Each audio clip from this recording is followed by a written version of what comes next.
இந்த பொழுதுபோக்கு மையம் நிச்சயமாக புதுச்சேரிக்கு ஒரு புது பொலிவை தரும் என்று நான் நினைக்கிறேன். ஏன்னா அது நிரூபிக்கப்பட்டிருக்கிறது.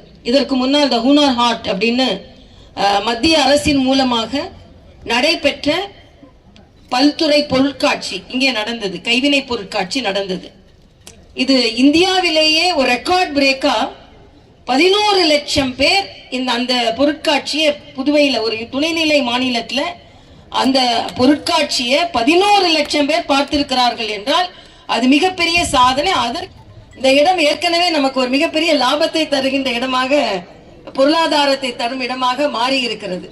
ஆக இன்று திறக்கப்பட்ட பின்பு இது இன்னும் பல நிகழ்ச்சிகளை, பல பொருட்காட்சிகளை, பல பெரிய பெரிய விழாக்களை ஈர்க்கும் ஒரு மையமாக இருக்கும். சுற்றுலாத்துறைக்கு இது மிகப்பெரிய வாய்ப்பாக இருக்கும், மிகப்பெரிய பக்கபலமாக இருக்கும். ஏன்னா இங்க தங்கும் அறைகள் இருக்கிறது, அதே மாதிரி கழிப்பறைகள் இருக்கிறது.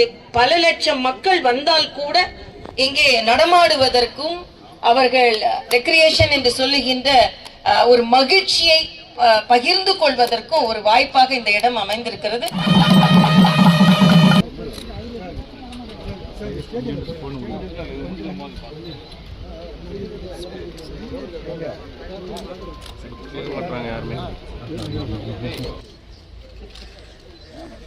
கேமரா